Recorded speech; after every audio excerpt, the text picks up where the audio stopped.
Donc merci beaucoup d'être venu à cette conférence. Je pense que les intérêts sont divers. Certains viennent pour entendre parler de l'Allemagne, peut-être d'autres pour entendre parler de ce fameux modèle du capitalisme allemand qui vient de regagner une notoriété inattendue avec les propositions de M. Macron qui sont tombées aujourd'hui. On parle aujourd'hui de modèle allemand qu'il veut instaurer. Donc je pense que tout ça est très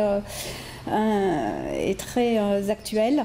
Je vous propose en fait de faire un point sur ce capitalisme que j'appelle le capitalisme à l'allemande et qui a finalement pas mal évolué depuis les dernières années à la suite des différentes crises qu'a subies l'Allemagne. La question est de savoir est-ce que aujourd'hui l'Allemagne est restée dans son modèle ancien qui est originel, qui était celui de l'économie sociale de marché, de ce qu'on appelait le capitalisme rhénan, ou bien est-ce que ce modèle n'a-t-il pas évolué sous l'impulsion de la globalisation, sous l'impulsion des crises, vers un capitalisme à l'anglo-saxonne? Est-ce qu'il aurait perdu toutes ses spécificités allemandes? Le débat est ouvert et fait rage dans la presse, souvent. Je vais essayer de vous présenter ou de faire une présentation un peu plus nuancée, plus scientifique, pour recaler un petit peu les débats avec les arrière-plans historiques que j'ai décrits dans ce livre. Mais aujourd'hui, on va parler d'actualité. Ne vous inquiétez pas, je ne reviendrai pas tellement sur l'histoire. Aujourd'hui, nous parlons de capitalisme, alors d'économie de marché. Quelques définitions pour revenir sur ces questions-là. L'économie de marché, pour les promoteurs de l'économie sociale de marché, elle est sociale par nature. Pourquoi? Parce que, en fait, si vous avez un libre marché qui fonctionne bien, c'est un lieu de partage où se produit naturellement ce qu'on appelle une juste allocation des ressources, c'est-à-dire que chacun y trouve son compte si chacun a accès à un emploi, par exemple, ou a accès à une libre consommation, et ce, sans que l'État ait besoin d'intervenir par un système redistributif.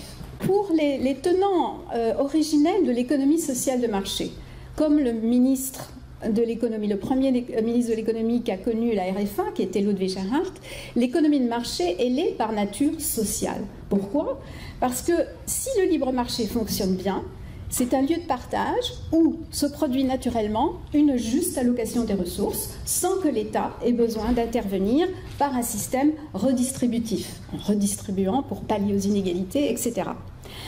Alors, pour que ce marché fonctionne bien, selon la théorie de ceux les libéraux allemands qu'on a appelés les ordolibéraux, il faut que tout le monde ait accès au marché, que ce soit les consommateurs, les employés. Donc le marché doit être concurrentiel et non fermé aux nouveaux entrants. Et ça, c'est quelque chose de capital. Tout le monde doit avoir les mêmes chances en termes de formation, égalité des chances de départ. D'autre part, la libre concurrence sur le marché doit être protégée. Dans le cas présent, elle est protégée par un office indépendant des cartels qui surveille et empêche la formation des monopoles. La concentration des pouvoirs économiques et politiques et surtout ce qu'on appelle le capitalisme de connivence, c'est-à-dire la collusion entre les pouvoirs financiers, économiques et politiques, est à bannir. C'est un élément essentiel de ces économies de marché sociales, de cet ordolibéralisme. Enfin, l'économie de marché est sociale si elle repose pas tellement sur une politique de redistribution, mais sur une politique de compromis social. Compromis social à tous les niveaux de la vie économique et politique. Compromis social grâce au système de partenariat social, grâce au système de cogestion dans les entreprises, et également sur le plan politique, grâce à un certain culte en Allemagne du compromis qu'on voit réalisé dans l'exercice répété des grandes coalitions entre les grands partis.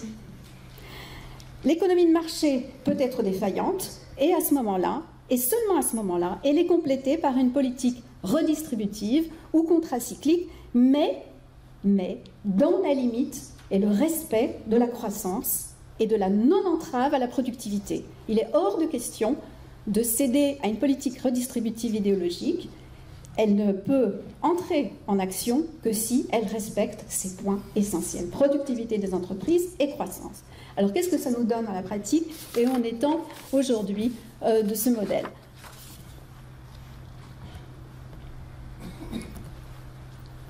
Ce modèle a donné lieu à ce qu'on a appelé, à ce que Michel Albert a appelé le capitalisme rénant, qui fonctionne sur 4 piliers.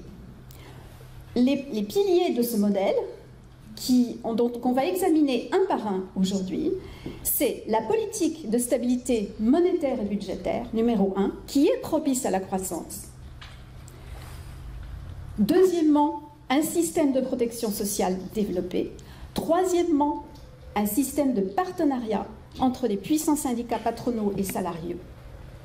Et quatrièmement, un rôle important dévolu aux banques régionales. C'est le principe de ce qu'on a appelé la banque industrie, avec parfois même des participations croisées entre les banques et les industries. Ça, c'est la théorie, et c'est le modèle qui a fonctionné un certain temps, je dirais jusqu'au moins au début des années 80.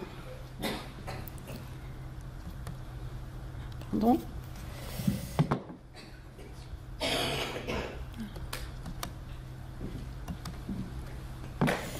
Qu'en est-il de la politique de stabilité budgétaire? Les résultats sont là. Aujourd'hui en Allemagne, on a ce qu'on appelle une Schuldenbremse, c'est-à-dire une règle du frein à l'endettement, qui vient de prendre effet à partir de 2016, c'est-à-dire que le déficit structurel ne doit pas excéder 0,35% du PIB. Les lenders seront interdits de déficit à partir de 2020.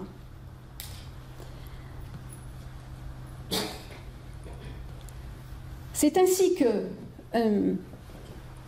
en désirant poursuivre cet objectif, le gouvernement allemand a réussi à ramener le ratio de la dette publique au PIB à 69% en 2016 et qu'il vise de le ramener à 63% en 2018. Nous en sommes bien loin en France, nous sommes au-delà des 90%. Vous connaissez sans doute les chiffres. Cette année, l'Allemagne a réalisé non pas un déficit budgétaire, mais un excédent budgétaire de 19,2 milliards d'euros, soit 0,6% du PIB. C'est ainsi que si vous baissez votre dette, il est évident que vous baissez les taux d'intérêt de votre dette. Et la charge de la dette ou les intérêts de la dette payés en 2016 étaient de 17 milliards contre 21 milliards en 2015. Ainsi s'engage un cercle vertueux d'économie pour le gouvernement allemand. Le solde des administrations publiques est revenu à l'équilibre depuis 2012 et dégage un excédent depuis 2014. Les comptes publics sont ramenés à l'équilibre depuis 2007-2008. Alors là, je vais vous donner un certain nombre de chiffres qui vont vous faire rêver. Les organismes d'assurance sont tous en excédent. On parle toujours de nos déficits de la sécurité sociale, des caisses de retraite, etc.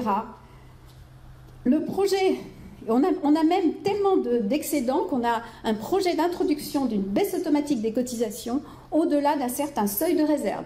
Actuellement, les caisses de retraite en Allemagne ont un excédent de 31 milliards d'euros. Vous avez bien entendu, 31 milliards d'euros. Donc, on a baissé les cotisations de retraite cette année de 18,9 à 18,7%. La caisse assurance chômage, gérée par l'Arbeitsagentur, l'Office fédéral de l'emploi, présente un excédent de 12 milliards. Les cotisations devraient passer de 3 à 2,7%.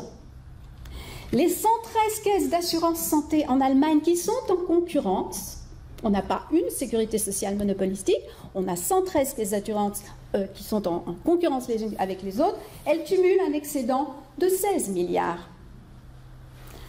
Sans commentaire. Donc, conséquence immédiate de cette politique de stabilité budgétaire, une croissance qui redémarre. On a en 2016, avec 1,9%, le plus fort taux de croissance depuis 5 ans en Allemagne. Et ce taux est très progressif et suit très exactement la remise à l'équilibre des comptes publics.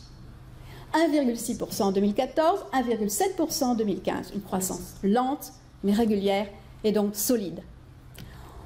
Où l'Allemagne va-t-elle donc rechercher ses points de croissance?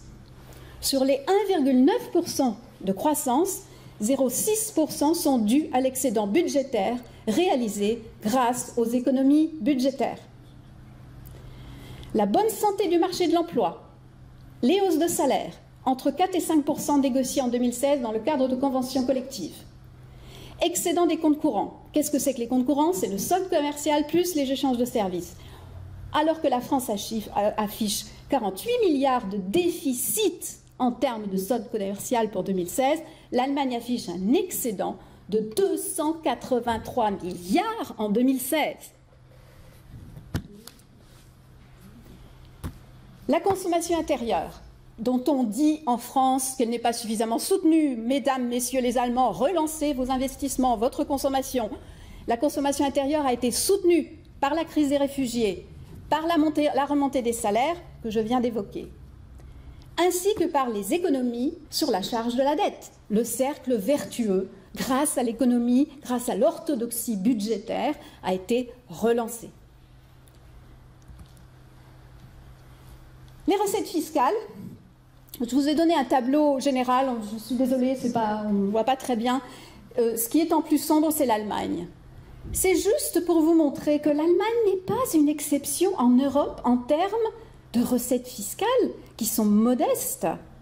Les recettes fiscales, ou disons le taux de préemption fiscale est tout à fait dans la moyenne européenne, et pourtant, avec 34%, l'Allemagne, donc, a un taux de recette fiscale tout à fait honorable, malgré toutes les baisses qu'il y a pu y avoir dans ce domaine, en termes de prélèvements obligatoires. Regardez la différence, justement, entre la France et l'Allemagne en termes de prélèvements obligatoires. L'Allemagne est à actuellement 37,9% de prélèvements obligatoires, la France est à 45,8%, avec un taux plus élevé de prélèvements obligatoires. La France empoche nettement moins et gagne nettement moins d'argent que l'Allemagne.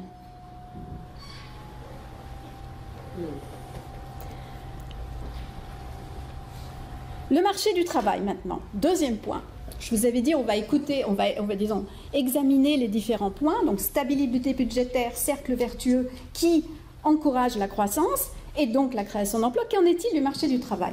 Taux de chômage, 2016, 6,2%, avec un nombre élevé d'actifs, 43,3 millions sur 54 millions, contre 27,7 millions en âge de travailler sur 39 millions de personnes en âge de travailler en France. Donc un taux d'actifs nettement plus élevé en Allemagne qu'en France.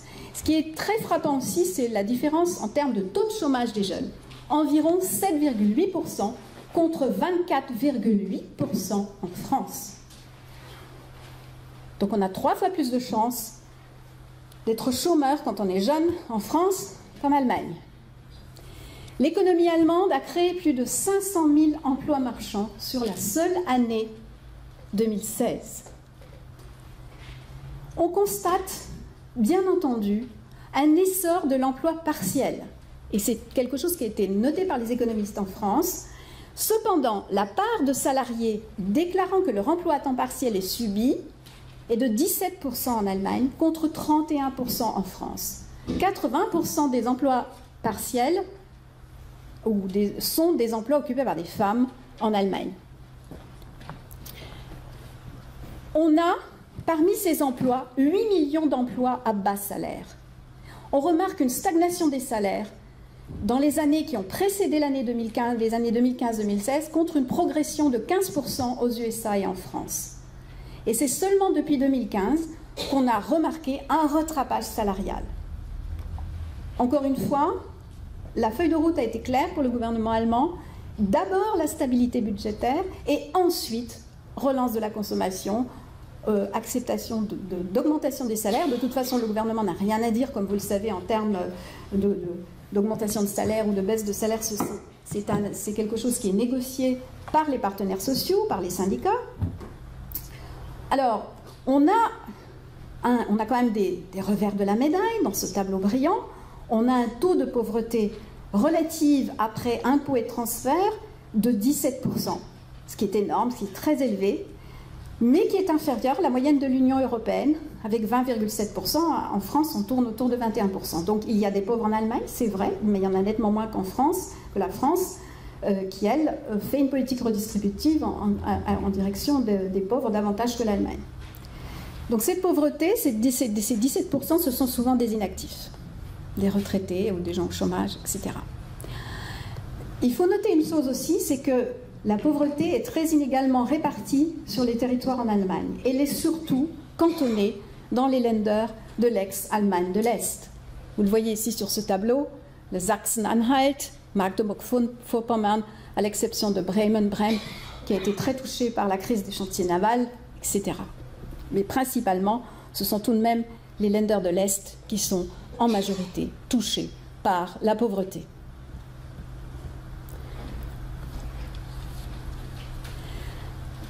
Voici les chiffres. Dans les Länder de l'Est, vous avez 9,4% taux de chômage, 9,4% pardon, de taux de chômage. Dans les Länder de l'Ouest, vous avez 6,2% de taux de chômage.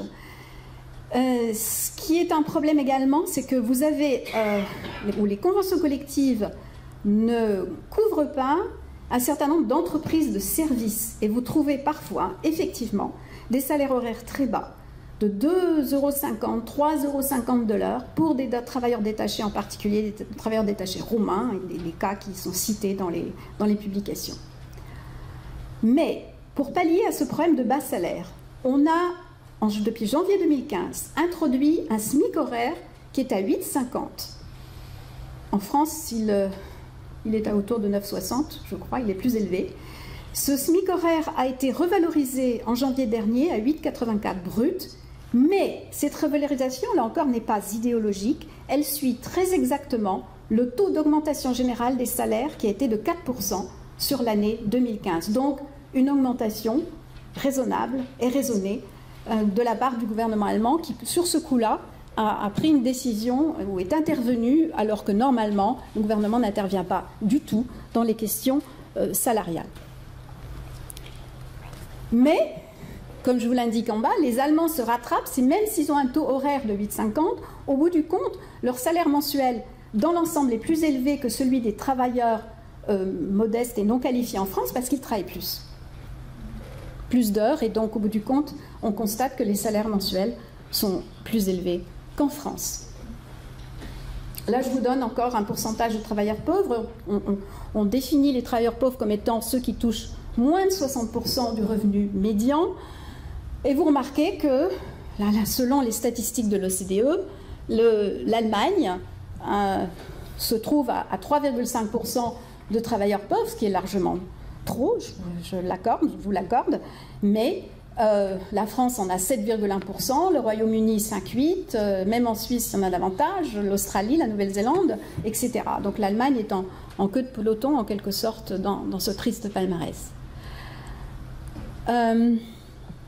Là, ce sont des détails sur la question des travailleurs pauvres qui sont, oui, d'une manière générale, je suis désolée, ça c'est une slide très compacte, mais le salaire minimum est de 1441 € en Allemagne et de 1337 € seulement en France, un écart d'environ 10% en faveur d'Outre-Rhin. Encore une fois, la thèse selon laquelle les salaires seraient plus élevés en France qu'en Allemagne ne tient pas. Les salariés allemands payés dans le bas de l'échelle sont mieux lotis que les Français. Voilà, bon, ça c'est ce qui concerne le marché du travail. Alors, pourquoi un succès tout à fait remarquable sur ce marché du travail? Comment les choses se passent? Comment cela est-il organisé? Eh bien, une des recettes dont vous avez tous entendu parler, une des recettes phares, c'est le fameux apprentissage. Mais un apprentissage qui entre en vigueur pour les jeunes dès le niveau de l'équivalent de fin de collège, alors avec des résultats tout à fait intéressants. Le taux de chômage des jeunes en France est de 24,8%, 7,8% en Allemagne.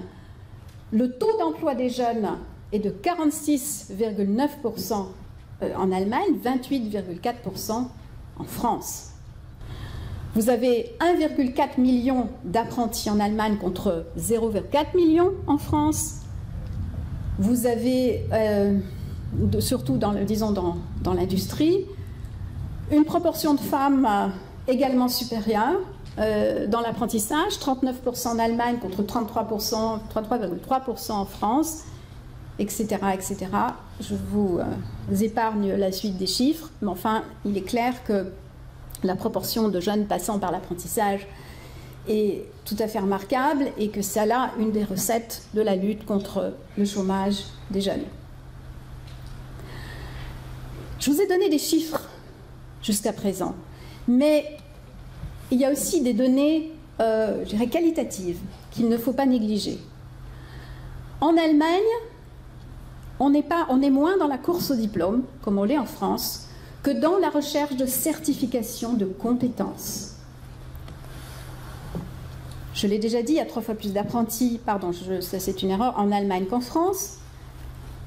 Et un autre point, au-delà des chiffres, c'est que ce n'est pas l'État qui s'investit pour assurer la formation des jeunes, comme il le fait dans l'apprentissage en France. L'État et les régions qui se sentent responsables, qui s'investissent financièrement pour aider les entreprises, aux côtés des entreprises. En Allemagne, l'apprentissage est de la seule responsabilité des acteurs privés, donc des entreprises. Cela signifie que les entreprises sont fortement impliquées et portent seules la charge financière de la formation. Et qui porte principalement la charge financière de cette formation? Où sont les apprentis? Eh bien, dans les fameuses PME, qui forment à elles seules 80% des apprentis en Allemagne. L'apprentissage est une voie sélective en Allemagne, non pas une voie de récupération d'un échec scolaire, ou pratiquée dans un seul objectif de réduction de coûts et sans intention d'embauche de la part des employeurs. Par ailleurs, la durée des contrats d'apprentissage est supérieure à celle de la France. Dans l'ensemble, on est à 3 ans contre 1 an en moyenne en France. Donc 3 ans suffisent à, disons, apprendre correctement un métier et susciter une embauche. Et pourtant, malgré ces chiffres absolument fantastiques qu'on pourrait envier à l'Allemagne, je parlerai de signes inquiétant. Est-ce que ce système d'économie sociale de marché, de partenariat social, marche si bien que cela? Les Allemands s'inquiètent parce qu'ils voient le nombre de jours de grève augmenter. Ils en ont 17 pour 1000 en 2016. On en avait 117, juste une unité de plus. Mais les Allemands sont facilement inquiets. Alors ils estiment que les signes laissent à penser que le système ne fonctionne plus correctement. Alors ils se comparent toujours avec les meilleurs. Ils regardent vers la Suisse. On a 1 pour 1000 en Suisse, de jours de grève. En Autriche, Pologne, Suède, vous avez des taux de syndicalisation très élevés, de 68%. Le taux de syndicalisation en France, mais j'ai des chiffres de 2011, donc il est possible qu'il soit plus entièrement exact, et j'ai trouvé un taux de 7,9%, qui me semble très faible. En Allemagne, on est à 18%. On peut toujours se dire c'est bien mieux que la France, mais c'est beaucoup moins que même ce que ça a été dans les années précédentes, et puis beaucoup moins même que la moyenne de l'UE. La moyenne de l'UE est à 23%. Donc le DGB, qui est l'organisation fêtière des syndicats en Allemagne, a énormément perdu de syndiqués. Est-ce que donc cette fameuse spécificité allemande de partenariat social, de négociation par branche, etc., aurait disparu ou serait en voie de disparition? Quel était, pour rappel, le modèle de cogestion en Allemagne? En Allemagne, donc, les syndicats sont regroupés dans la confédération DGB, Deutscher Gewerkschaftsbund, qui compte 6 millions, un peu plus de 6 millions de membres, contre 1,84 million de syndiqués en France. En Allemagne régit un principe d'autonomie tarifaire, c'est-à-dire que seuls les syndicats sont habilités à négocier des conventions avec les organisations patronales ou les entreprises. Et le gouvernement n'intervient que dans les négociations tarifaires intéressant la fonction publique. Ce qui peut expliquer, on peut se poser la question de savoir ce qui explique cette différence entre la France et l'Allemagne du taux de syndicalisation, c'est sans doute explicable en partie par le fait que la part de la production industrielle dans le PIB est largement supérieure en Allemagne à celle de la France. On a encore 19% d'industrie, de production industrielle, contre 11% en France, et traditionnellement, ces syndicats étaient présents dans les industries, dans le secteur secondaire. Autre point qui caractérise le partenariat social, le principe du partenariat social allemand, c'est la cogestion d'entreprise. Cela veut dire que la moitié des sièges accordés, ou la moitié des sièges dans les conseils de surveillance, pour les sociétés de plus de 2000 employés, sont accordés aux syndicats. C'est exactement le contenu de la proposition qu'a faite M. Macron aujourd'hui et qui agite la presse depuis ce matin. Il y a eu plusieurs lois qui se sont succédées, la fameuse Mitbestimmungsgesetz, donc la loi de cogestion de 1976, à laquelle a succédé la Drittbeteiligungsgesetz. Dans l'ensemble, cette cogestion d'entreprise se passe bien en Allemagne parce qu'il y a une tradition de responsabilité syndicale qui fait que, dans l'ensemble, le conseil de surveillance valide les choix du directoire. Et voilà, donc je vous ai rappelé l'organisation de cette... Alors vous avez une cogestion d'entreprise et cogestion d'établissement, là je ne vais pas rentrer dans les détails.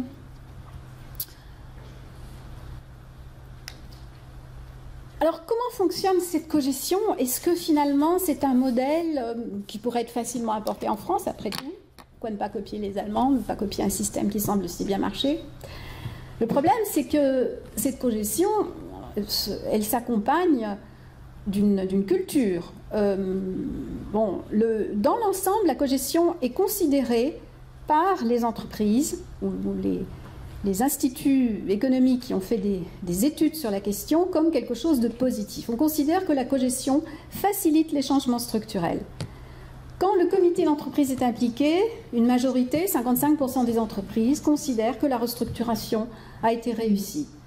Il est né ce qu'on peut appeler une culture commune avec les années, depuis le début, puisque ce système de cogestion existe depuis le début des années 50, une première loi de la cogestion date de 1952, donc est née avec le temps une sorte de culture commune de la co-responsabilité avec des syndicats qui sont beaucoup moins politisés qu'en France et qui sont co-responsables et qui co-gèrent les entreprises avec le patronat. Cependant, on ne peut pas dire qu'il n'y a pas parfois des conflits d'intérêts.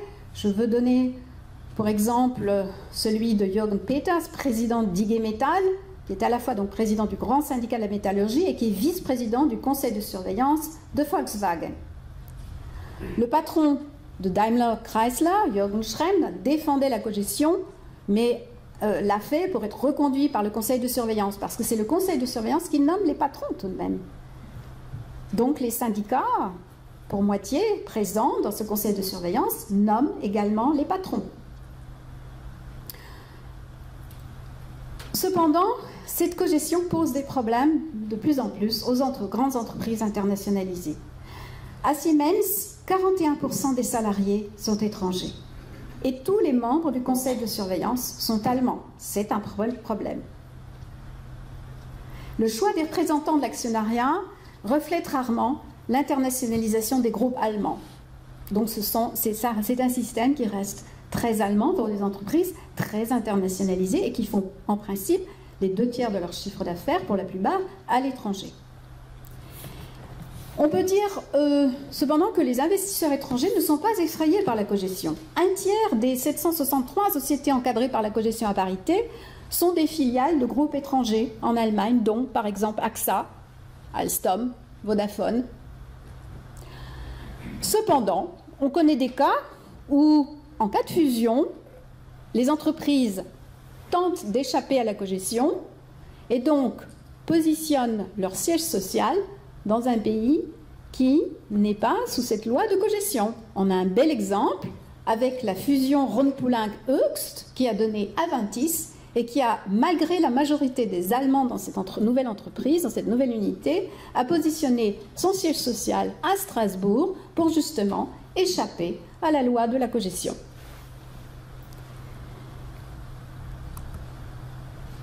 Donc, voilà, enfin, ça, on a regardé cette question d'orthodoxie budgétaire, on a vu le marché du travail, on a vu le problème de la pauvreté, on voit cette cogestion qui évolue. Aujourd'hui aussi, je ne l'ai pas signalé dans mes slides, mais seulement à peu près 50% des entreprises sont couvertes par les conventions collectives. Donc le reste se passe, ou le reste des compromis et des discussions tarifaires salariales se passent au niveau de l'entreprise. Donc c'est un système qui est tout de même en perte de vitesse. Encore une fois, seuls 50% des entreprises à peu près sont couvertes par le système, alors qu'auparavant c'était quasiment 100%. Autre pilier du système du capitalisme rénant, d'économie sociale de marché, les banques. C'est souvent cité en exemple en France. On dit oui, les banques sont quand même plus au service des entreprises qu'en France. Elles prêtent davantage aux entreprises. Oui et non. Là aussi, les choses ont changé. Vous avez un système de 3 piliers. Ça, c'est un schéma classique. Avec des grandes banques privées, Deutsche Bank, Commerzbank, Unicredit Bank, et puis les fameuses Landesbanken, les banques régionales, auxquelles sont arrivées un certain nombre de mésaventures depuis 2005 et ensuite depuis 2008, je vais vous dire tout de suite lesquelles. Et puis les caisses d'épargne, qui sont aussi des structures publiques, qui appartiennent aux villes, aux régions, etc. Donc vous avez un système public-privé, vous avez les grandes banques privées, vous avez ces Landesbanken, donc qui sont financés par les États régionaux, les Länder, et puis les caisses d'épargne. Et puis vous avez les fameuses banques coopératives, les banques centrales et coopératives, la DZ Bank, les DZ Bank, etc., qui effectivement présentent des alternatives de financement pour les PME. Alors, qu'est-ce qui s'est-il passé avec les Landesbanken? Une plainte a été déposée avant 2005 par les grandes banques allemandes auprès de la communauté européenne parce qu'elles considéraient qu'il y avait atteinte ou enfreinte à la loi de la concurrence dans la mesure où ces banques régionales se recapitalisaient avec des taux préférentiels. Donc elles ne jouaient pas le jeu du marché. La communauté européenne a pris rendu une décision en faveur des banques privées donc, qui portaient plainte. Et donc à partir de 2005, disparaît le taux gratuit de recapitalisation pour les Landesbanken. C'est vrai que c'était un petit peu facile alors que les grandes banques devaient payer les taux du marché pour se recapitaliser. Les Landesbanken le faisaient gratuitement grâce aux États régionaux. Du coup, les Landesbanken, est arrivée très rapidement en 2008 la crise financière. Les Landesbanken ont été prises à la gorge, ont été poussées à investir dans les subprimes, dans des produits toxiques, pour devancer les pertes liées à leur activité de financement qu'il faudrait désormais compenser. Elles ont massivement investi, sans doute en partie par incompétence aussi, et par manque d'habitude du marché, dans les prêts immobiliers en Espagne du Sud, et donc elles ont fait des pertes immenses à la suite de la crise de 2008. Donc on a assisté à un certain nombre de fusions de banques régionales. On a beaucoup parlé de privatisation complète, et on a jeté beaucoup de drapeaux, et au bout du compte, quand on regarde le détail, ce qui s'est produit, quand on regarde une banque comme la Banque de Bavière, la Landesbank Bayern, on arrive finalement à un système de partenariat public-privé où l'État régional reste présent, fortement présent, à peu près un tiers, 30% des actions, et une partie, effectivement, de la banque a été privatisée. Donc on arrive là aussi à des solutions de compromis. Les caisses d'épargne, elles sont restées publiques, mais leur profitabilité est restée nettement supérieure à celle des Landesbanken parce qu'elles ont toujours été contraintes d'affronter la concurrence à cause d'une notation plus sévère, et leur modèle, c'est elles qui jouent ce fameux rôle de Hausbank, de banque privilégiée de prêt pour les PME, pour les entreprises régionales disséminées dans l'ensemble de l'Allemagne.